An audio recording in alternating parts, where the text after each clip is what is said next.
Você já parou para pensar no que motiva a definição dos números reais via sequências?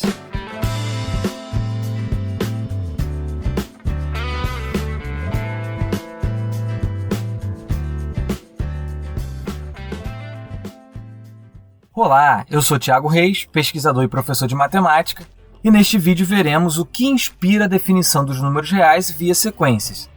Nos utilizaremos dos conceitos de sequência de Cauchy, de limite de sequências, de sequência ilimitada e de valor de aderência. Mais sobre esses assuntos na descrição. No vídeo sobre a definição de números reais, nos perguntamos o que motiva, o que inspira a definir números reais como classes de equivalência de sequências de Cauchy de números racionais. Se você ainda não assistiu, assista a definição de números reais antes de continuar este vídeo. Temos a missão de, a partir dos números racionais, definirmos todo o conjunto dos números reais. Isto é, precisamos definir cada número irracional utilizando apenas números racionais. Note que, dado um número irracional x qualquer, podemos obter um número racional tão próximo de x quanto se queira. Costumamos dizer que este número racional é uma aproximação para x. Podemos conseguir uma aproximação racional tão boa quanto queiramos. Se tomarmos o número irracional π como exemplo, podemos aproximá-lo pelo número racional 3,1. Se quisermos uma aproximação melhor, podemos tomar o número racional 3,14. Se quisermos uma aproximação ainda melhor, podemos tomar o número racional 3,141 e assim por diante. Observe que cada vez que aumentamos a quantidade de dígitos decimais do número racional que aproxima π, estamos criando uma lista de números racionais que estão cada vez mais próximos de π. Em outras palavras, estamos criando uma sequência de números racionais que se aproximam de π. Note que estamos assumindo que não conhecemos ainda os números irracionais. Pelo contrário, queremos construí-los, concebê-los a partir dos racionais. Dessa forma, não podemos definir o π simplesmente como limite da sequência anterior, por exemplo. Para que essa sequência tenha limite, o número π precisa já existir. E como estamos assumindo a existência, por enquanto, apenas de números racionais, incorreríamos num argumento circular se definíssemos π como limite da sequência em questão. No conjunto dos números racionais, esta sequência é divergente.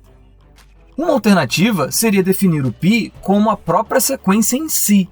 Isto é, uma vez que a sequência não possui um limite para ser chamado de π, então escolhemos a própria sequência para desempenhar o papel do π. Adotando essa alternativa, o passo seguinte é dar uma estrutura aritmética ao conjunto das sequências de números racionais, de modo que sequências ganhem o direito de serem chamadas de número. A primeira ideia, então, é escolher o conjunto de todas as sequências de números racionais para ser o que definiremos como o conjunto dos números reais. No entanto, seguir esta primeira ideia traz dois problemas iniciais. Um é o fato de nem toda sequência de números racionais ter a propriedade de seus elementos estarem se aproximando de algum lugar. O outro é o fato de existir mais de uma, infinitas na verdade, sequência que se aproxima de π, ou de qualquer número real que venhamos a definir.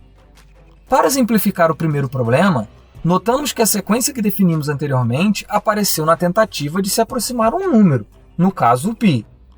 Mesmo que o número π ainda não exista, uma vez que estamos por enquanto apenas no conjunto dos números racionais, é intuitivo achar que, considerando cada elemento da sequência como um ponto na reta, estes pontos estão ficando cada vez mais próximos de um determinado ponto.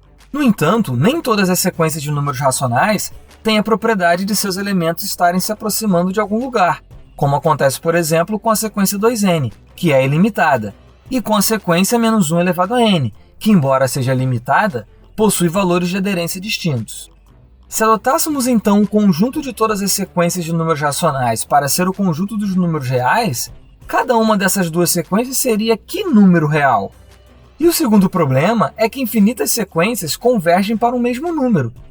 Por exemplo, além da sequência que já apresentamos, a sequência somatória com o i indo de 1 até n, de -1 elevado a n mais 1, que multiplica 4, sobre 2n menos 1, também converge para π. E aí, teríamos dois números π? Na verdade, essas duas sequências foram só exemplos. Existem infinitas sequências convergindo para π. E aí, teríamos então infinitos números π? Para resolver o primeiro problema, observamos que na sequência simplificada, seus elementos estão ficando cada vez mais próximos uns dos outros. Por exemplo, o sétimo elemento da sequência está mais próximo dos elementos que vêm após ele do que o terceiro elemento está próximo dos seus sucessores. E o 11º está mais próximo dos seus sucessores do que o sétimo está dos seus. Podemos dizer, em outras palavras, que a diferença entre os elementos da sequência se aproxima de zero. Sequências com essa propriedade são chamadas de sequências de Cauchy. Dessa forma, para evitarmos o problema das sequências que não estão se aproximando de algum lugar, uma segunda ideia é escolher o conjunto dos números reais não como o conjunto de todas as sequências de números racionais, mas como o conjunto de todas as sequências de Cauchy de números racionais. Para resolver o segundo problema, ao invés de tratarmos cada sequência individualmente, trataremos toda uma classe de sequências como um só objeto. Dada uma sequência de Cauchy de números racionais xn, ao invés de definirmos xn como um número, definimos o conjunto de todas as sequências tais que a diferença entre elas e xn tende a zero como um número. Desta forma, para evitarmos o problema de infinitos números π, uma terceira ideia é escolher o conjunto dos números reais não como o conjunto de todas as sequências de Cauchy de números racionais, mas como o conjunto de todas as classes de equivalência de sequências de Cauchy de números racionais. Antes de encerrarmos, cabe comentar que quando dizemos que definimos um dado número real, o π, por exemplo, como o conjunto de todas as sequências de números racionais que se aproximam de tal número, estamos cometendo um pensamento circular. Mas a expressão se aproximam de não está sendo usada ainda no sentido rigoroso, mas de forma coloquial. Esse processo de construção dos números reais pode parecer um tanto incoerente, no sentido de que, por um lado, não podemos usar já números racionais uma vez que eles ainda não existem, mas, por outro lado, estamos considerando uma sequência que converge para um número irracional. Como posso afirmar que a sequência converge para o número π se esta sequência é divergente no conjunto dos números racionais e π não é racional? Esta aparente incoerência se resolve fazendo a analogia de que queremos construir uma casa, o conjunto dos números reais. Os materiais da obra, cimento, tijolos, ferro, etc., são os números racionais. Ora, não podemos usar a própria casa pronta como um material para construí-la, mas podemos fazer uma maquete para termos um norteador do que fazer. Neste sentido, o número π visto como o limite da sequência que nos motiva não é o número real π em si, mas uma ideia do número π. Isto é, não conhecemos ainda o número π de fato para dizermos em sentido rigoroso que a sequência converge para π, mas temos uma imagem do π em nossa maquete para discernirmos que materiais precisamos para construir o π de fato. Ou seja, não estamos utilizando uma sala da casa para construir a ela própria, mas estamos usando a sala da maquete para descobrirmos como construí-la na casa de fato. Note que o número racional, o π, por exemplo, como o limite da sequência que o define, é utilizado apenas como motivação, na maquete. Mas na definição dos números reais em si, na casa, não usamos números irracionais. Portanto, na definição de números reais de fato, não há redundância, não há pensamento circular. Pois bem, iniciamos com a ideia de cada sequência de números racionais ser um número real, mas desta forma, sequências que não se aproximam de lugar algum não representariam nenhum número. Então, modificamos nossa ideia por considerar não sequências quaisquer de números racionais, mas apenas sequências de Cauchy de números racionais. Mas agora, o problema é que diversas sequências representariam o mesmo número.